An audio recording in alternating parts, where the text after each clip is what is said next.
ॐ अज्ञानतिमिरान्धस्य ज्ञानाञ्जनशलाकया चक्षुरुन्मिलितं येन तस्मै श्रीगुरवे नमः। वन्देऽहं श्रीगुरो श्रीयुत्पदकमलं श्रीगुरून् वैष्णवांश्च श्रीरूपं साग्रजातं सहगण रघुनाथान्वितं तं सजीवं साद्वैतं सावधूतं परिजनसहितं कृष्ण चैतन्य देवं श्रीराधा कृष्णपादान् सहगण ललिता श्रीविशाखान्वितांश्च यत्पादपद्मनखचन्द्रमणिच्छटाया विस्फूर्जितं किमपि गोपवधूष्वदर्शि पूर्णानुराग रससागर सारमूर्ति साराधिका मयि कदापि कृपां करोतु। हरे कृष्णा। सर्वप्रथम मैं अपने गुरुपाद पद्म ओम विष्णुपाद अष्टोत्तर शत श्री श्रीमद् भक्तिवेदांत माधव गोसाई महाराज के चरण कमलों में अनंत कोटि दंडवत प्रणाम ज्ञापन करता हूँ। हम लोग श्रीमद् प्रेम भक्ति चंद्रिका में नरोत्तम दास ठाकुर के द्वारा जो रचित है उसमें प्रेममयी सेवा वासना, उसके लिए ठाकुर महाशय क्या कह रहे हैं, किस प्रकार की हमारी साधना होनी चाहिए।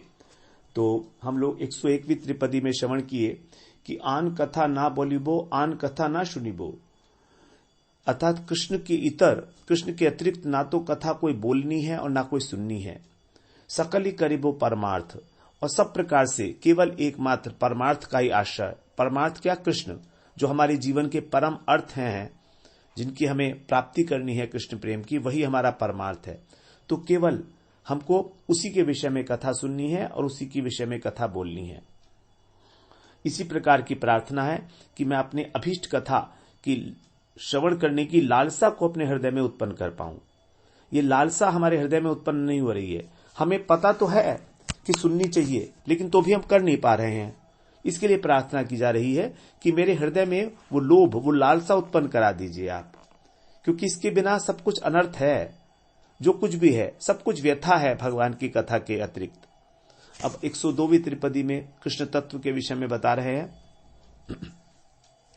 ईश्वरेर तत्वजतो ताहा बाकईबो कतो अनंत अपार के बाजाने ब्रजपुरे प्रेम सत्य एई से परम तत्व भजो भजो अनुराग माने। तो पहले बताया 101वीं त्रिपदी में कि निरंतर कृष्ण की लीला कथा के रस का ही श्रवण कीर्तन स्मरण करेंगे।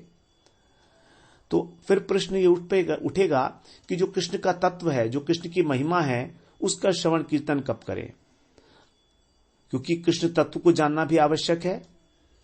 जैसे पहले बताया, जगत व्यापक हरि अज भव आज्ञाकारी। तो जगत व्यापक हरि मतलब भगवान सर्वव्यापक तत्व हैं, भगवान अद्वय ज्ञान परतत्व हैं, और भगवान ऐश्वर्य परम परम ऐश्वर्यशाली हैं, जो ब्रह्मा और शिव को भी अपने वश में करने वाले हैं। और साथ में मधुर मूर्ति लीला कथा, वहां पर 3 बातें बताई थी कि भगवान का सर्वव्यापकत्व, अर्थात भगवान के विषय में तत्व ज्ञान, भगवान सच्चिदानंद विग्रह है, भगवान ऐश्वर्य परम ऐश्वर्य के स्वामी हैं, और इसके अतिरिक्त बताया था कि भगवान माधुर्य के भी जो हैं सागर हैं।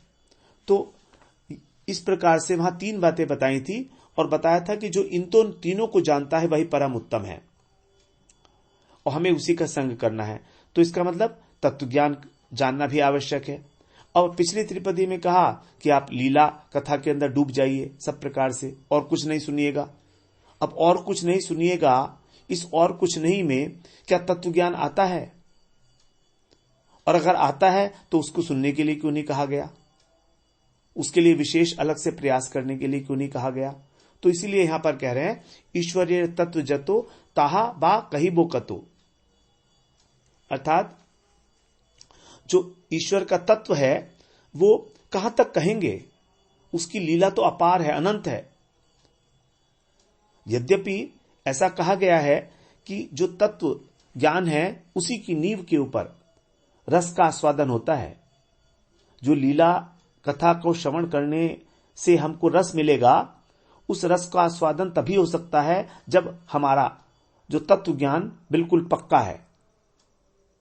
बिना नींव के हम जैसे एक बिल्डिंग खड़ी नहीं कर सकते, खड़ी भी करेंगे तो ढरढराकर गिर जाएगी।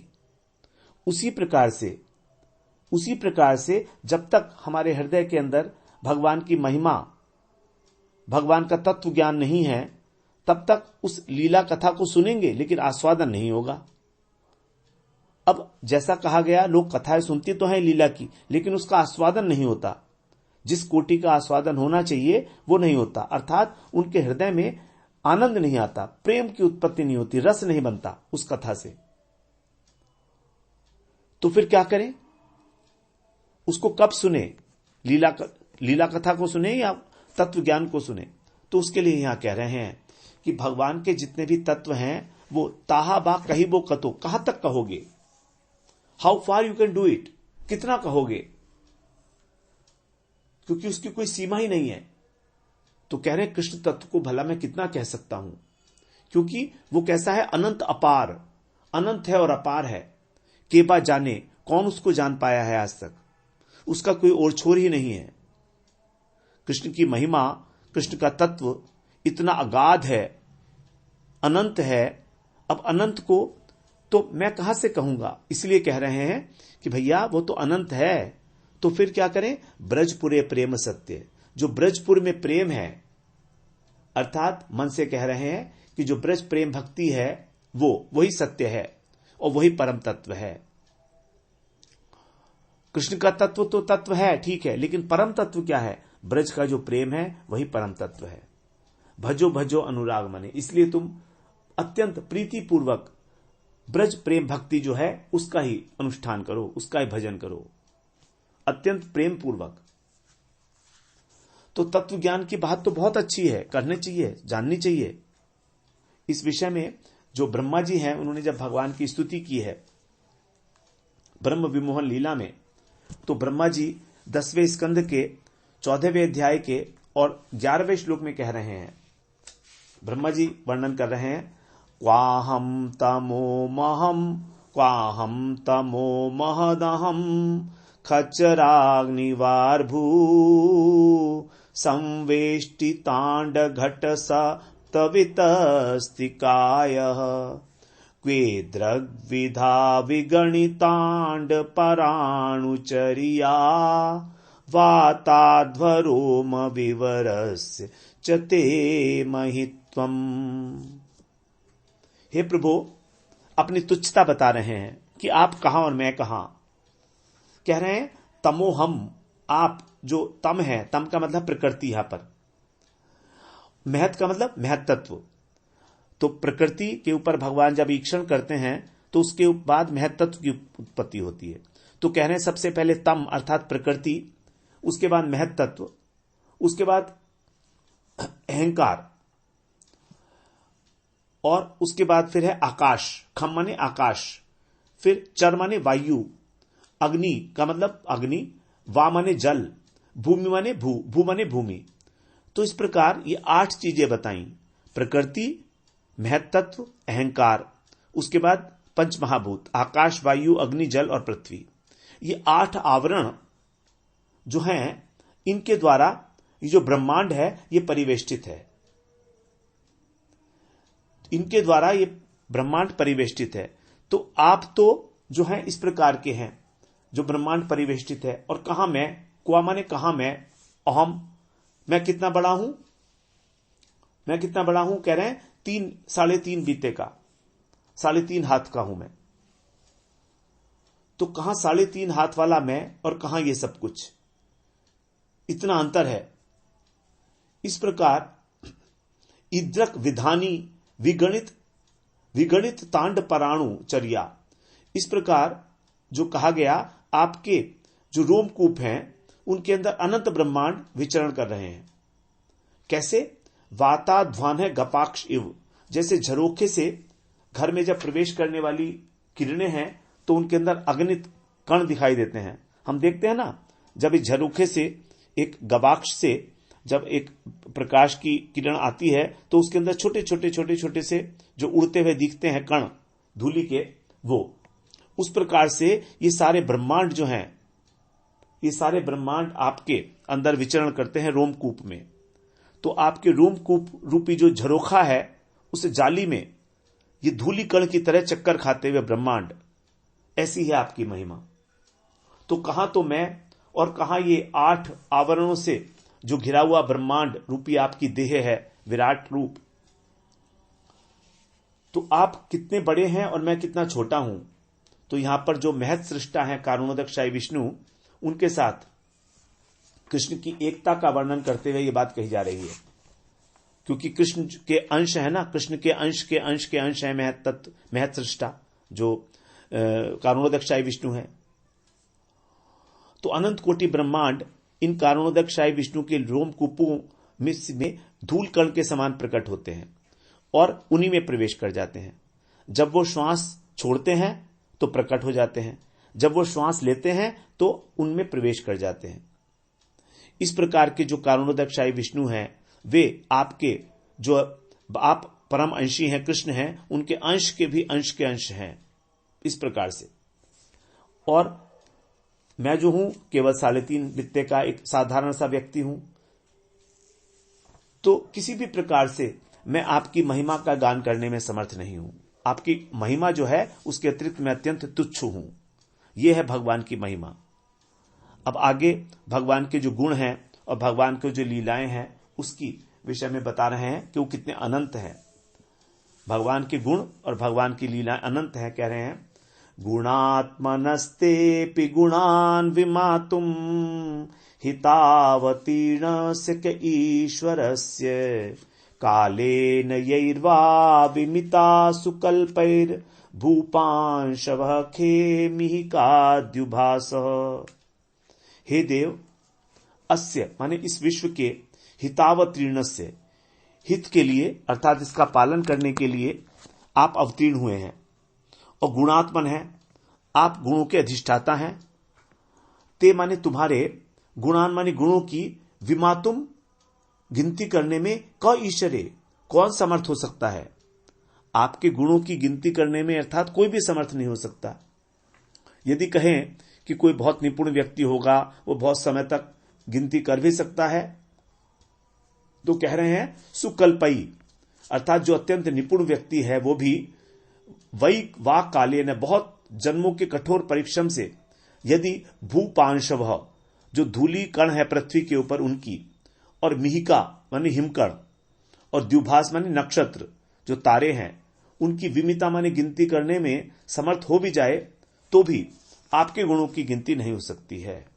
तो आपकी गिनती हो सकता है कि इस पृथ्वी के अंदर जो धूल कण है, जो आकाश के अंदर ओस की बूंदें हैं, जो तारे हैं, उनकी गणना की ली जाए, लेकिन आपके गुणों की गणना कभी नहीं की जा सकती। तो जो संकर्षण इत्यादि आपके गुणों की वर्णन कर रहे हैं अपने हजारों मुख से, वो भी आपके गुणों की वर्णन नहीं कर पाए अभी तक। तो जब वही इस प्रकार से समर्थ नहीं हो पाए, तो मैं आपके उन गुणों की महिमा का बार बार गान करके भी क्या उनका पार पा सकता हूं। अर्थात किसी भी प्रकार मैं आपके गुणों का पार नहीं पा सकता, क्योंकि वो बिल्कुल अनंत है।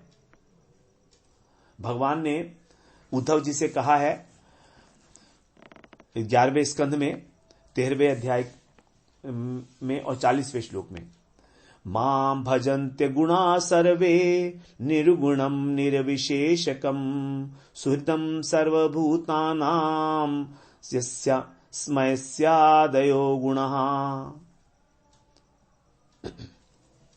हे उद्धव, मैं प्राकृत गुणों से रहित हूं और प्राकृत गुणों से मैं रहित हूं, इसलिए मुझको निर्गुण कहा जाता है। सर्वे निर्गुणम, इसलिए मुझको निर्गुण कहा जाता है, और मुझे निर्विशेषकम, मुझे निर्विशेष कहा जाता है। तो भगवान में किसी प्रकार का प्राकृत गुण नहीं है। भगवान में ऐसा नहीं है कि कोई भी गुण नहीं है। भगवान तो गुणों की खान है, गुणार्णव है, लेकिन उनमें प्राकृत गुण का मतलब सत्व, रज और तम, जो प्रकृति के गुण है 3, ये गुण नहीं है उनमें, और उनमें कोई प्राकृतिक विशेषता नहीं है जो प्रकृति की विशेषताएं हैं। और क्या कह रहे, सुहृदम सर्वभूतानाम, मैं सभी जीवों का सुहृद हूं। लेकिन भगवान में समस्त जीवों के प्रति समता है और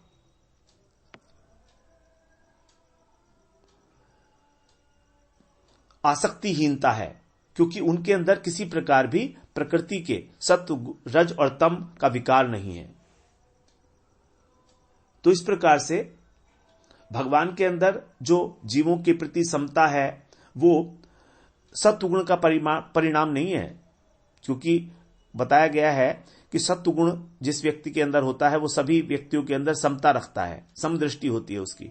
लेकिन भगवान के अंदर जो समता है और आसक्तिहीनता है वो प्रकृति के सत्वगुण का विकार नहीं है, बल्कि वो उनका स्वाभाविक नित्य स्वरूपभूत गुण है। इस प्रकार से जो है भगवान को बताया गया है अगुणा, अर्थात जो प्रकृति के 3 गुणों से रहित है। तो भगवान के जो गुण हैं वो तो अनंत हैं, सागर बताया गया है उनको गुणार्णव, उनकी गिनती तो कोई कर ही नहीं सकता है। तो हमारा ये सोचना, कुछ लोग ऐसा सोचते हैं कि भगवान में कोई गुण नहीं है और उनको निराकार, निर्गुण, निर्विशेष कहकर जो है संबोधित करते हैं। प्राकृत गुण, तो प्राकृत गुण नहीं है ऐसा मानना पड़ेगा। अब आगे जो है अनंत लीलाओं के विषय में भी जो है ब्रह्मा जी ही कह रहे हैं कि भगवान की लीलाएं भी सब प्रकार से अनंत हैं। 10वें अध्याय का 10वें स्कंद का और 14वें अध्याय का 20वां श्लोक है, क्योंकि भगवान के जो अनंत गुण हैं, भगवान का जो अनंत तत्व है और भगवान की जो अनंत लीलाएं हैं, इसके विषय में ब्रह्मा जी ने बड़ी सुंदर बातें इस ब्रह्म विमोहन लीला के समय जो है गाई हैं अपनी स्तुति के अंदर। तो वो कहते हैं वहां पर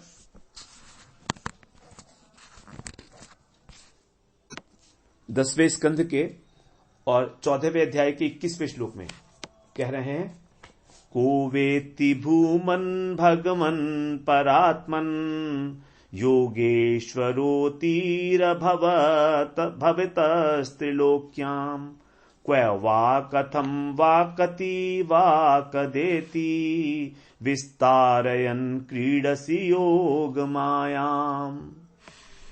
भगवान के लिए संबोधन है बहुत सारे इसमें। हे भूमन, भूमन का मतलब होता है सर्वव्यापक, जो अपरिछिन्न है, काल और स्थान की सीमाओं से जो रहित हैं उनको कहा गया है भूमन।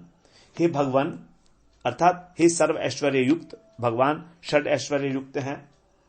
हे सर्वांतर्यामी, क्योंकि भगवान परात्मन परमेश्वर हैं। हे अचंत शक्तिमान, अर्थात योगेश्वर। क्वा माने कहा, आप अपनी योग माया का विस्तार करके, योग मायाम विस्तारयन, आप अपनी योग माया का विस्तार करके, क्वा माने कहा, कथम माने कैसे, कदा माने कब, कौन सी और किस लिए क्रीड़ाएं करते हो, लीलाएं करते हो, क्रीडसी अहो, इस प्रकार से इस त्रिभुवन में, त्रिलोक्याम, ऐसा कौन है, कहा माने ऐसा कौन व्यक्ति है जो भवतः ऊती, आपकी जो लीलाएं हैं, आपकी जो चेष्टाएं हैं उनको जान सके। वेत्ती माने जान सकता है, ऐसा कौन है। तो आप जो हैं इस जगत में अवतीर्ण होते हो और किस समय, किस कारण से, कितनी बार, क्या क्या करते हो, इसको कोई नहीं जान सकता, क्योंकि आप अचिंत्य हो, षड ऐश्वर्य संपन्न भगवान हो। आपकी जो है अनंत मूर्तियां हैं, लेकिन वो कोई भी जो है भौतिक नहीं है, सब सच्चिदानंदमय है। इस प्रकार से इस त्रिलोकी के अंदर आप जो भक्ति का विनोदन करने के लिए आप आते हो और सभी मूर्तियां एक साथ अनेक अनेक ब्रह्मांडों के अंदर युगपत एक ही समय में क्रीड़ा कर रही हैं। तो ये कैसे संभव होगा, इसके लिए कह रहे हैं आपकी अचिंत्य शक्ति योग माया के द्वारा। तो आपकी लीलाओं के विषय में भी कौन जान सकता है। और ऐसा कहते हैं कि जो अनंत शेष हैं, जो पृथ्वी जिनके ऊपर टिकी हुई है, वो अपने 1000 मुखों से अनंत काल से भगवान की लीलाओं का, भगवान के गुणों का गान कर रहे हैं, लेकिन वो अभी तक समर्थ नहीं हो पाए।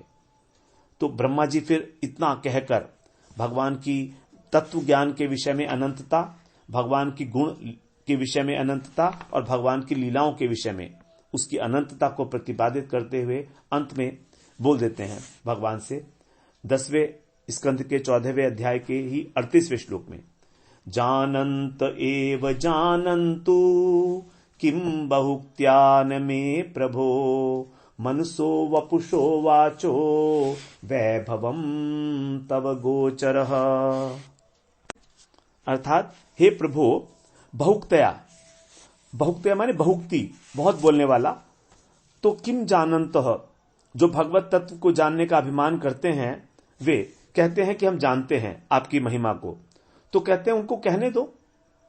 जो कह रहे हैं कि वो आपकी महिमा को जानते हैं उनको कहने दो, लेकिन मैं ब्रह्मा जो है वो उनकी बहुक्ति है जो कह रहे हैं, लेकिन मैं ब्रह्मा तव वैभवम, आपका जो वैभव है, आपका जो ऐश्वर्य है, उसको अपने मन, अपने वाणी और अपने शरीर से मैं नहीं जानता। न गोचर, अर्थात आपका जो मन में क्या आप क्या सोचते हैं वो मैं नहीं समझ सकता, आप वाणी से क्या बोलते हैं वो भी मुझे समझ नहीं आ रहा, और आपका जो श्री विग्रह है वो क्या है वो मैं नहीं समझ पा रहा हूं।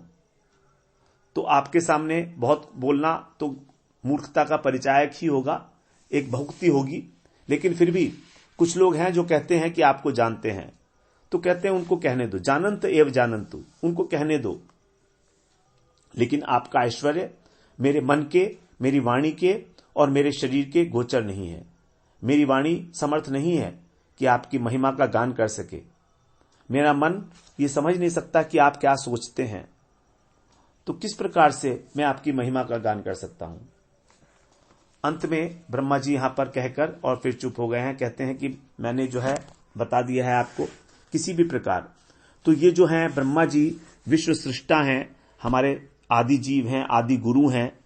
कृष्ण की महिमा जब उन्हीं के शरीर, मन और वाणी के अगोचर है, तो फिर अन्य लोगों के लिए कैसे समझ सकते हैं। तो इस प्रकार से जो कृष्ण के माधुर्य का आस्वादन करने वाले भक्त हैं, उनका क्या कर्तव्य है ये जानकर कि अपना अधिक समय तत्व ज्ञान को अर्जित करने में न गमाकर कृष्ण के जो रूप है, कृष्ण का जो गुण है, कृष्ण की जो लीलाएं हैं, उनके माधुर्य में, उनके आस्वादन की ओर विशेष रूप से तत्पर हों। क्योंकि दो बातें हैं, तत्व ज्ञान और लीला कथा। अब यह बात भी पक्की है कि तत्व ज्ञान के बिना लीला कथा का आस्वादन नहीं होगा, तो जितना आवश्यक है तत्व ज्ञान उसको जरूर अर्जित करें, ऐसा नहीं है, निषेध नहीं किया जा रहा है, तत्व आलोचना का निषेध नहीं है, बल्कि इससे पहले ही त्रिपदी में हम लोग एक बार ये श्रवण कराए हैं कि जो मधुर रस के उपासक हैं, जो रसिक संत हैं, उनको भी ऐसा देखा जाता है कि कभी कभी वो तत्वालोचना करते हैं, नियम पूर्वक करते हैं। कई बार कुछ लोग आधा घंटे, 15 मिनट के लिए, 20 मिनट, 1 घंटा के लिए, तो उसके लिए फिर वो तत्व आलोचना क्यों करते हैं। तब नरोत्तम दास ठाकुर ने कहा था कि देखो भैया, कि तत्व आलोचना करना भी बड़ा आवश्यक है, क्योंकि हमारे जीवन में हमारा संबंध विषयी लोगों से बहुत होता है, और कहीं ना कहीं जब हम उनके साथ व्यवहार के लिए भी संपर्क करते हैं, तो उनका जो हृदय की दूषित भावनाएं हैं वो हमारे हृदय को स्पर्श करती हैं। उस दूषण को, उस दूषित भावनाओं को नित्य साफ करने के लिए तत्व आलोचना करना भी आवश्यक है। लेकिन इसका यह मतलब नहीं है कि वो सारा समय अपना तत्व आलोचना में ही जो है बिता देंगे। थोड़ी देर के लिए तत्व आलोचना की, जिससे कि हमको रिमाइंड हो जाए कि भगवान की महिमा अनंत है, वो अनंत शक्तिशाली है। हमारा क्या पोजीशन है, हम 1.5 हाथ के, एक मानव शरीर हमारा अपने हाथ से हम 1.5 हाथ के हैं अगर हम नापें तो, और कहां वो ब्रह्मांड, अखिल कोटि ब्रह्मांड नायक। तो इस प्रकार की जो तत्वालोचना है कभी कभी थोड़े समय के लिए करना आवश्यक है, जिससे कि हमारा मन जो है फोकस्ड रहे। क्योंकि महिमा का ज्ञान जब होता है किसी वस्तु की, तो हमारा मन फोकस हो जाता है, रुचि होने लगती है उसको जानने के लिए, लेकिन बहुत अधिक नहीं। एक बार जब समझ में आ गया, अपने जीव तत्व को, माया तत्व को, भगवत तत्व को समझ लिया, तब बार बार कह रहे हैं कि उसमें आवश्यकता नहीं है तत्वालोचना की, इसलिए उसके अंदर अधिक समय ना बिताएं, क्योंकि वो तो अनंत है, कभी खत्म नहीं होगी। अनंत अपार केबा जाने, कौन जानता है उसको। बड़े बड़े जो ऋषि मुनि हैं, सनकादिक ऋषि, वो भी इसको नहीं जान पाए। उन्होंने भी यही कह दिया अंत में कि हम इसका वर्णन नहीं कर सकते। तो इस प्रकार से जितने मात्रा में वो तत्व आलोचना आवश्यक है हमारे लीला आस्वादन में, उतना ही, जितनी अनुकूल है उतनी ही, क्योंकि उसकी एक्सेस जो है, उसका जो बहुत ज्यादा तत्वालोचना करना हमारे हृदय को कठोर बनाता है। ज्ञानियों की यही तो प्रॉब्लम है। जो ज्ञान योग का पालन करते हैं उनकी यही तो इशू है कि वो केवल तत्वालोचना में ही अपना समय बिताते हैं और कुछ नहीं करते सारे दिन। भगवान की रसमयी कथाओं का आस्वादन नहीं करते। उनका जो हृदय पक्ष है वो अत्यंत निर्बल हो जाता है। अब आस्वादन होता है हृदय से, तो हृदय को भी हमें अपने द्रवीभूत करना है, कोमल बनाना है उसको। और हृदय जो कोमल होता है वो रीझता है जब भगवान की कथाओं को सुनकर, लीलाओं को सुनकर, तब हमारा हृदय द्रवित होता है। तो तत्वालोचना में यदि हमारा बहुत अधिक आवेश है तो जो हमारे इष्ट युगल सरकार हैं उनकी प्रेममयी सेवा का जो सुख है हम उससे वंचित रह जाएंगे, यही कहना चाह रहे हैं। तो कहीं ऐसा ना हो कि हम उसी में फंसकर रह जाएं। और ऐसा बहुधा देखा गया है कि तत्वालोचना में ही अधिकतर जो है लोग रह जाते हैं बंद कर, क्योंकि वो इतनी आवेशमयी है।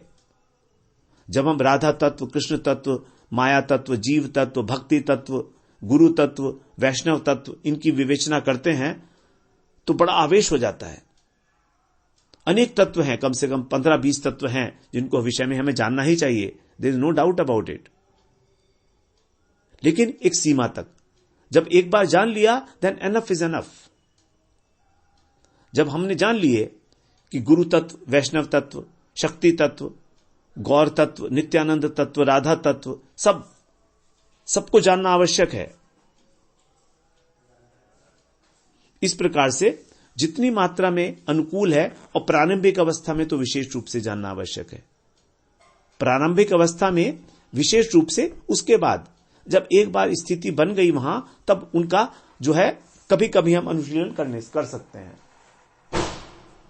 कभी कभी अनुशीलन करना चाहिए उनका, हमेशा नहीं, अन्यथा हमारा हृदय कठोर हो जाएगा और हम वहीं पर रह जाएंगे। इस प्रकार से फिर इसके बाद आगे बताया, ब्रजपुरेर प्रेम सत्य एई से परम तत्व भजो भजो अनुराग मने। अर्थात जो ब्रजपुर का प्रेम है वही सत्य है। जो इस प्रकार के मधुर रस का आस्वादन करना चाहता है उसके लिए जो सत्य है वही प्रेम है, क्योंकि उसका ब्रज भाव है, उसका कृष्ण के माधुर्य आस्वादन में ही जो है लालसा है। तो जो प्रेम है, ये प्रेम क्या है? भगवान की जो आह्लादनी शक्ति और संविष्ट शक्ति है उनकी सार वृत्ति है। जब ये भक्त के मन को स्पर्श करती है तब यही चिन्मयी वृत्ति जो है प्रेम बोलती है, इसको कृष्ण प्रीति बोलते हैं। तो जब भगवान अपनी आह्लादनी और संवित का सार भक्त के हृदय में निक्षेप करते हैं गुरु परंपरा के माध्यम से, तब जो कृष्ण भक्त की सेवा उत्कंठा है उसके साथ मिलकर यही आह्लादनी वृत्ति कृष्ण प्रीति का नाम ले लेती है और भगवान इसी का आस्वादन करते हैं।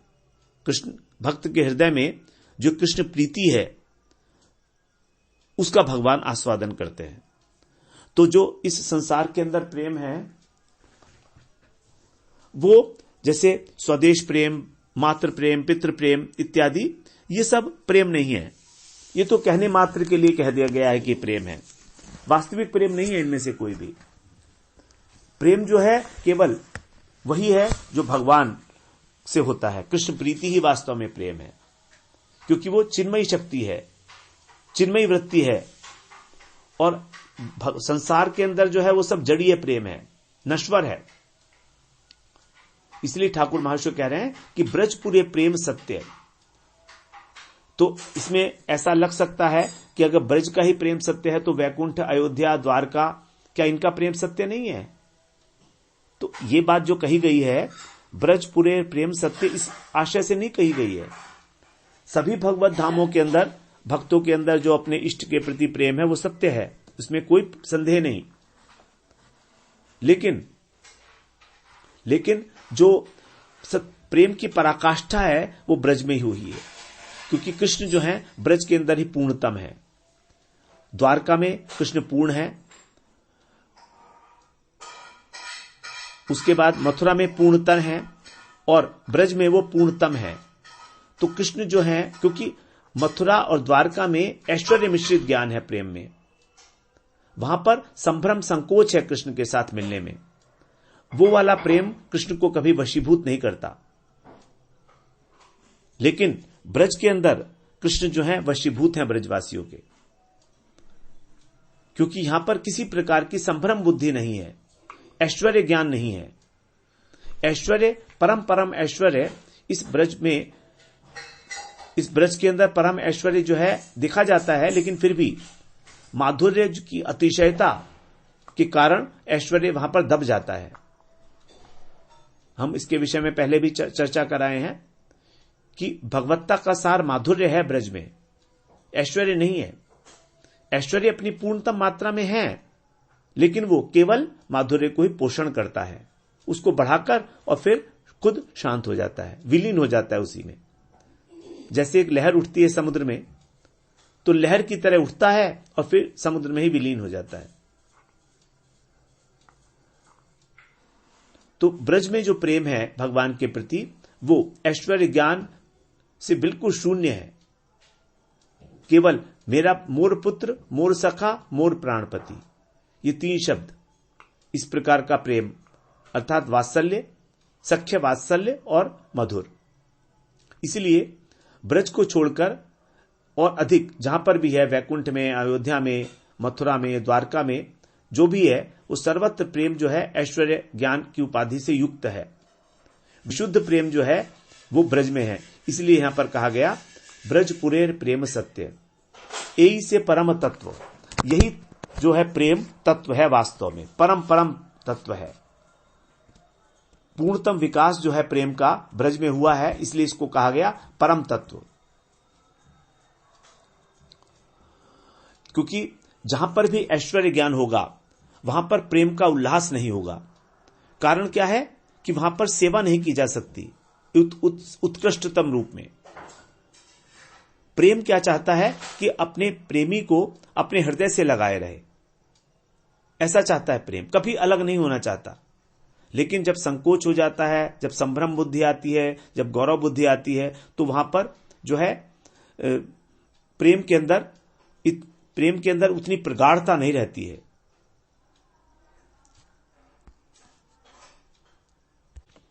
जो ब्रज का प्रेम है उसमें भगवान और भगवान के भक्त निरंतर माधुर्य में डूबे रहते हैं, अत्यंत अंतरंगता के भाव से एक दूसरे को पकड़े रहते हैं। प्रणय रसनया, प्रेम रूपी रज्जू से भगवान के चरण कमलों को जिन्होंने बांध लिया है, ऐसे भक्त, तो वहां पर जो है बिल्कुल बंधे हुए हैं भगवान और भक्त दोनों ही उस प्रेम से। तो प्रेम ही जो है वो नचा रहा है, प्रेम ही सब कुछ कर रहा है। तो यहां पर जो माधुर्य है, ब्रज का माधुर्य है, उसके अंदर अत्यंत अंतरंगता है दोनों में, और दोनों ही एक दूसरे को आस्वादन करा रहे हैं। ये प्रेम की विशिष्टता है। ये वाला जो भाव है, ब्रज का भाव जो है, ये ब्रज को छोड़कर कहीं अन्यत्र नहीं देखा जाता। तो इसलिए यहां पर कह रहे हैं प्रेम का परम तत्व विराजमान है, यही से परम तत्व सर्वोपरि। क्योंकि प्रेम के लक्षणों में कहा गया है, क्या बताया है उसमें, सर्वथा ध्वंस रहितम सत्यपि ध्वंस कारणे यद भाव बंधनम यूनो स प्रेमा परिकीर्तितः। सर्वथा ध्वंस रहितम, अर्थात ध्वंस के अनेक कारण उपस्थित होने पर भी जिसका ध्वंस नहीं होता। प्रेम जो है ऐसा है कि उसके बहुत सारे कारण हैं कि वो प्रेम नष्ट हो जाए, लेकिन तो भी नष्ट नहीं होता, वो है प्रेम। और फिर आगे कह रहे हैं जो युवक और युवती हैं उनके भाव बंधन को प्रेम कहा जाता है। तो राधा माधव का जो पारस्परिक प्रेम है वो अनंत है, प्रेम तत्व की पराकाष्ठा है। वहां तो कहते हैं ना सो रमणी ना सो रमण ना हाम रमणी, अर्थात ना तो कोई रमण है ना कोई रमणी है, स्त्री पुरुष का भाव है ही नहीं वहां पर। दुहु मन मनोभव पेशल जानी, दोनों ही एक दूसरे के मन के अंदर समाये हुए हैं। तो दोनों ने ही, उस प्रेम ने राधा माधव उन दोनों के ही जो मन है उनको मिलाकर एक कर दिया है। तो उनका जो पारस्परिक प्रेम है वो तो महाप्रभु ने उस भाव के अंदर आविष्ट होके, और जो आशिष्ट वा पादरताम पिनष्टु जो शिक्षाष्टक का 8वां श्लोक है उसमें बताया है कि राधा जी का जो प्रेम है कृष्ण के प्रति वो कितना असहनीय, कितना विशेष है। उसके बता रहे हैं कि जब कृष्ण मथुरा चले गए तो वहां पर राधिका जी जो हैं वो असह्य विरह वेदना से जो हैं विरह वेदनाओं को प्राप्त हो गई। उसका कभी वर्णन ही किया नहीं जा सकता। उन्होंने आहार, निद्रा, वार्तालाप सबको त्याग कर दिया। केवल ठंडी आह भरती रहती थी और उनका जो विग्रह है, शरीर है, वो दावानल से दग्ध हुई जो है उसके प्रकार जलती रहती थी। वो अत्यंत मलिन हो गई थी, कृशकाय हो गई थी। तो एक बार जब विरह व्यथा से इतना देखा राधा जी को, तो वात्सल्य भाव से संपन्न जो पौर्णमासी देवी हैं उन्होंने राधा जी से कहा कि हे राधे, तुम भगवान नारायण की पूजा स्तुति करो, तुम्हारा दुख का समय है ये व्यतीत हो जाएगा, और मैं तुम्हें क्या उपदेश दे सकती हूं। जब तक कृष्ण ब्रज में नहीं आते तब तक तुम इसी प्रकार अपने समय को व्यतीत करो। तो इसके उत्तर में राधा रानी कहती हैं, हे भगवती, आपने जो उपदेश दिया वो तो अत्यंत उत्तम है, लेकिन मैंने गर्ग मुनि के मुख से सुना है कि कृष्ण नारायण के समान है। अब जब कृष्ण की इतने दिनों तक हमने पूजा की, स्तुति की, प्रेम किया, तब हमारी ये दुर्दशा हो गई, तो फिर आप हमें अब नारायण की सेवा के लिए क्यों कह रहे हो कि हम नारायण की पूजा करें? वो तो नारायण के समान ही थे कृष्ण, सारे गुण तो उनके कृष्ण में विराजमान थे। तो जब उन्होंने मुझे ऐसा दुख प्रदान किया है तो फिर मैं अब किसी की भी पूजा नहीं करूंगी, और यदि पूजा करनी ही है तो मैं उन्हीं कृष्ण की ही पूजा करूंगी। इसलिए भगवती, आप इस बात को समझें कि मैं परलोक की प्राप्ति के लिए नारायण की पूजा नहीं कर सकती, क्योंकि कृष्ण ही मेरे एकमात्र प्राणनाथ है। मत प्राणनाथस्तु स एव ना परह, अर्थात मेरे प्राणनाथ तो केवल कृष्ण ही हैं और कोई नहीं। मैंने अपने को उन्हीं के चरणों में समर्पित किया है। अन्य किसी पुरुष के दर्शन की अथवा उसकी पूजा करने की मेरी कोई इच्छा नहीं है, क्योंकि जो सती नारी होती है उसका इहलोक और परलोक में भी एक ही पति होता है। तो नारायण कौन है? कृष्ण के विग्रह है, विलास विग्रह है। और राधा रानी कौन है? वो कृष्ण की साक्षात आह्लादिनी शक्ति हैं। तो राधा रानी जो कृष्ण की आह्लादिनी शक्ति हैं, वो कृष्ण के प्रकाश अंश से जो नारायण है उनसे कभी, उनकी आराधना से कभी संतुष्ट नहीं हो सकती हैं। लेकिन यदि हम देखते हैं कि राधा रानी जो हैं यहां पर सूर्य की पूजा भी करती हैं, तो सूर्य की पूजा जो की गई थी राधा रानी के द्वारा वो कृष्ण के निर्देश पर की गई थी। उस समय भी वो जो है कृष्ण से मिलने का ही चिंतन करती थी, सूर्य की पूजा करते हुए भी यही अभीष्ट था उनका। और इस प्रसंग में जब कृष्ण मथुरा चले गए तो उन्होंने राधा जी से यह नहीं कहा था कि उनके विरह में आप नारायण की पूजा करिए। इसलिए तो ये जो राधा रानी का जो प्रेम है कृष्ण के प्रति वो अभूतपूर्व है, असाधारण है। इसलिए कहा रहे हैं महाप्रभु, मत प्राणनाथस्तु स एव ना परह। तो ये तो राधा रानी के प्रेम के विषय में बात हो गई। अब केवल राधा रानी ही नहीं, कृष्ण का जो प्रेम है राधा जी के प्रति वो भी असाधारण है। उज्ज्वल नीलमणि में ही जो है बताया गया है, रत्नच्छाया चुरित जलधौ मंदिर द्वार काया रुक्मण्यपि प्रसल पुलकोदम्भेद मालिंगितस्य विश्वम्पाया नमसृण यमुना तीरवाणीर कुंजे राधा केली भर परिमल ध्यान मूर्छा मुरारे।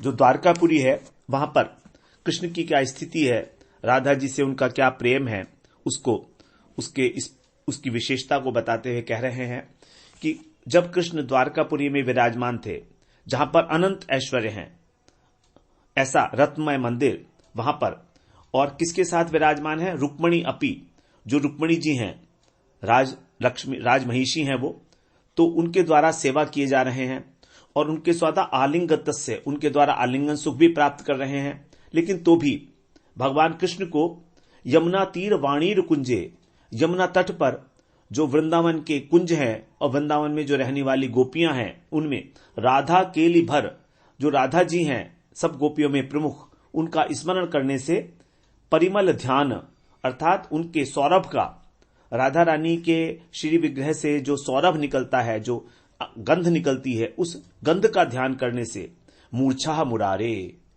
कृष्ण मूर्छित हो जाते हैं।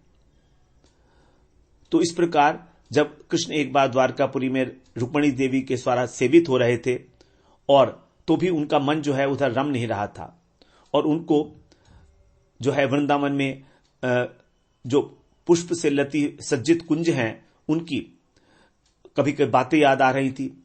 जो राधा रानी के साथ उन्हें नन्म परिहास किया था उसका स्मरण हो रहा था, और उसका स्मरण करते करते ही कृष्ण मूर्छित होकर गिर गए। तो ये वृंदावन में जो गोपियों की प्रमुख ऋषि राधा हैं, उनके प्रेम की कैसी अद्भुत शक्ति है। राधा जी के अतिरिक्त और कोई ऐसा नहीं जो कृष्ण के चित्त को हरण कर सके। तभी राधा जी का नाम है हरे। हरा शब्द से बना है हरे।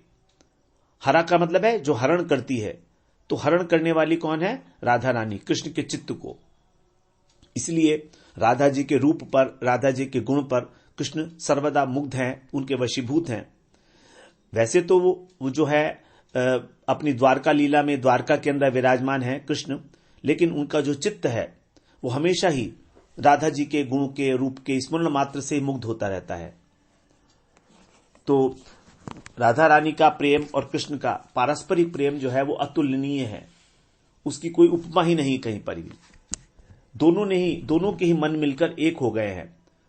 तो इस प्रकार का जो भाव है, इस प्रकार का जो लीलाएं हैं, वो उनके लिए कह रहे हैं, प्रेरित करते हुए कि यही लीलाएं, इन्हीं लीलाओं का स्मरण करना और अत्यंत प्रेमपूर्ण हृदय से इनका ही आस्वादन करना, यही एकमात्र करना है आपको।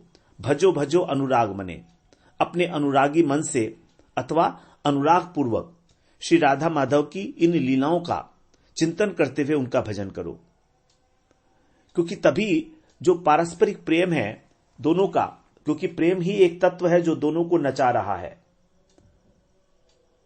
वृंदावन में केवल प्रेम ही जो है कृष्ण को भी नचा रहा है, राधा रानी को भी नचा रहा है। तो प्रेम स्वयं भी नाच रहा है और जो सखियां हैं वो भी नाच रही हैं, यहां तक कि जो भगवान के भक्त हैं वो भी नाच रहे हैं। तो प्रेम ही यहां पर सबको नचा रहा है। प्रेम तत्व ही विराजमान है, एक वही अनेक अनेक रूपों में क्रीड़ा कर रहा है। तो उस प्रेम तत्व का अनुसंधान करना, उस प्रेम तत्व के विषय में चिंतन करना, मनन करना, किस प्रकार की मधुर मधुर लीलाएं हैं। जब कृष्ण जो है चले गए हैं, उन्होंने ब्रज में भेजा है उद्धव जी को, तब की क्या लीला है, कृष्ण ने उनको क्या संदेश दिया है, उद्धव संदेश के नाम से, जो हम भागवत में श्रवण करेंगे। ये बड़ी हृदय स्पर्शी लीलाएं हैं भगवान की। तो इन्हीं का चिंतन, इन्हीं का मनन, इन्हीं में डूबना है। लेकिन इनके डूबने का आस्वादन तभी होगा जब हमारा सिद्धांत बिल्कुल क्लियर है। सिद्धांत का मतलब है हमें अपने संबंध का अब थोड़ा थोड़ा अनुभव होने लगा है कृष्ण के साथ, राधा जी के साथ। हम अब उनको एक साधारण स्त्री पुरुष के रूप में नहीं देखते हैं। वो मेरी स्वामिनी है, वो मेरी अपनी है, वो मेरी स्वामिनी है। वो स्त्री नहीं है, वो पुरुष नहीं है, कृष्ण पुरुष नहीं है। वहां तो प्रेम ही है केवल। दोनों एक दूसरे के प्रेम में अत्यंत व्याकुल हैं, खोए हुए हैं उसी के अंदर। और दासी जो है उनको प्रेम को देखकर और मन ही मन आह्लादित हो रही है, मन ही मन प्रसन्न हो रही है, उसी आनंद में डूबी है वो भी। कितना आनंद आ रहा है उसको कि युगल सरकार का उसने मिलन कराया है, अभिसार कराया है, जो आपस में मिलने की बाधा थी उसको दूर किया है। तो इस प्रकार से उसका रोल है, एक विशेष रोल है। लेकिन ये सारे भाव हमारे हृदय में रस की उत्पत्ति तभी करते हैं जब हमारा एक प्रकार से संबंध हो चुका है, और उसके लिए आवश्यक है तत्व ज्ञान। तो एक बार जब तत्व ज्ञान हो जाए तब बार बार उसका अनुशीलन करने की, उसमें बहुत अधिक समय देने की आवश्यकता नहीं है। थोड़ी देर के लिए उसका पाठ कर लिया, उसका चिंतन कर लिया, उसका अध्ययन कर लिया, श्रवण कर लिया, बस इतना काफी है। आधा घंटे कर लिया बहुत है, 1 घंटे कर लिया, इससे ज्यादा नहीं। इससे ज्यादा तो फिर हमको लीलाओं में ही अपने मन को डुबोना है। किसी भी तरह मेरा मन जो है इन्हीं लीलाओं में डूबा रहे, लगातार डूबा रहे।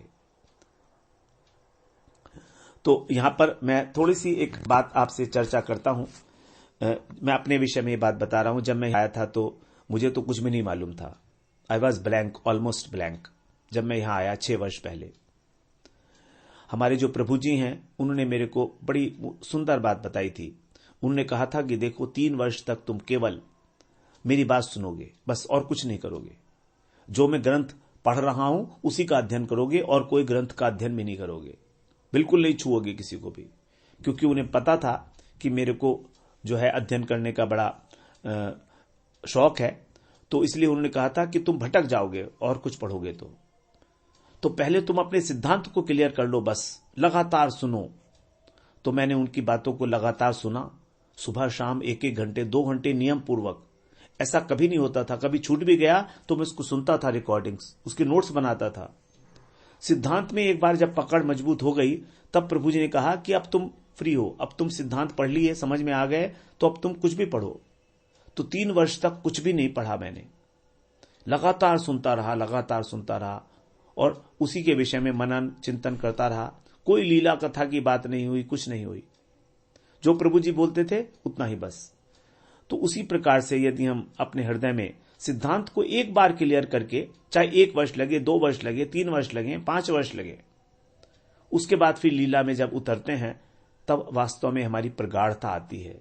हृदय जो है हमारा द्रवित होता है, तब हमें अनुभव होने लगता है। बड़ा हृदय में एक अलग सी अनुभूति होती है, एक विचित्र जो इस जगत की अनुभूति के समान नहीं है। जब हम समझ जाते हैं कि राधा रानी मेरी अपनी स्वामिनी है और कृष्ण उनके जो है स्वामी है, प्रियतम है, इसलिए मैं अत्यंत प्रगाढ़ता से दोनों की सेवा में तल्लीन होंगी। तो इस भाव को धारण करके यदि हम इस प्रकार की लीलाओं कथाओं में उतरते हैं तभी हमको रस की जो है उत्पत्ति होती है। तो आपसे छोटा सा निवेदन किया। इस प्रकार हम लोग ये 102वीं त्रिपदी आज जो है यहीं पर विश्राम लेकर अगले सत्र में 103 त्रिपदी में प्रवेश करेंगे। वांछा कल्पतरुभ्यश्च कृपा सिन्धुभ्येव च पतितानां पावनेभ्यो वैष्णवेभ्यो नमो नमः।